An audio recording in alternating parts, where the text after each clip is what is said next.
Hello and welcome to Guns and Gear, and I thought I'd make another video discussing the firearms conversation that's going on in our country today.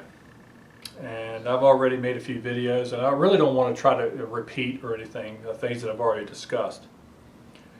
But I seem to hear a lot about the gun show loophole and background checks and things of that nature.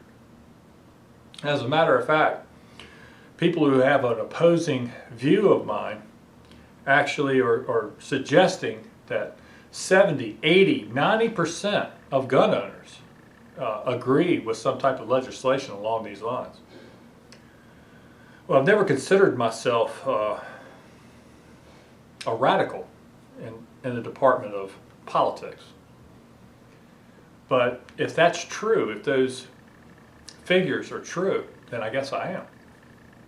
So I thought I would talk about this specifically, and by way of some of the legislation that I've seen that is hoped to be proposed or is being proposed on state and national levels. From what I've been able to tell, some of this legislation includes legislation that would require any transfer of a firearm to have background checks and things of that nature. Any transfer of a firearm. Here's what maybe some of us out here are not thinking about. I have a couple examples. I'd like to show you this rifle right here, and I've had this in videos before. This is an M1 Garand, and my father built this M1 Garand for me. He built it for me when I was a very small boy in 1968, and I'm hoping that that shows up. Okay, it says, "To my son Van, from Dad, 1968. Okay. Now, if any transfer of firearm applies, then does that mean that there should have been background checks and things of that nature for this firearm when he presented it to me when I was a boy?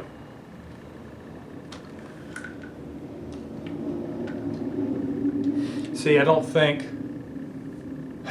sometimes laws have good intentions and sometimes their effect is much different. And I really wouldn't think that people would suggest that. But if my father had passed away before I became of a legal age to own this rifle, what would happen to this rifle that was meant for me? Here is a sidearm. This is a 1911. And I've showed this in a video also. It's a bit of a mixed match of parts. My father and I built this handgun because I began to shoot in matches called bowling pin matches. And I wanted to build a bowling pin gun.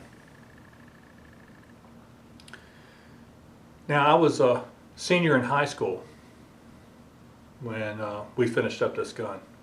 I say we. Dad did all the hard stuff. You know, he let me work on it probably more than most any other 45 that I've worked on up until that point. But here's a semi-automatic handgun. I certainly was too young to own it. It was obviously my father's frame and slide and things of that nature. It would be a transfer of a firearm for him to give me this gun. If we have a law that suggests that any transfer of a firearm has to have background checks and things of that nature, I was too young to own this firearm. What would happen if my father passed away before I was old enough to own this firearm? What would happen to it? What would happen to it? Now, as you folks have seen in the videos that I've made in the past, I own a decent collection of firearms. I have a son, I have a daughter, and I have a grandson, and I have either a grandson or a granddaughter on the way. What would happen if I passed away before my grandchildren were old enough to own some of my firearms that I want to give them? That's a transfer. And so far, what I've seen in legislation would not protect those firearms, would not protect that ability to pass down, for them to inherit firearms from me. I believe this is something that we have to think about in these legislations, because they want you to look over here, but over here other things are happening. So pay attention. Demand to know the details, and make sure that your representatives understand what your thoughts are. All right? Well, thank you for watching my videos. I certainly appreciate it. And remember to shoot straight on the range and in life. Thanks.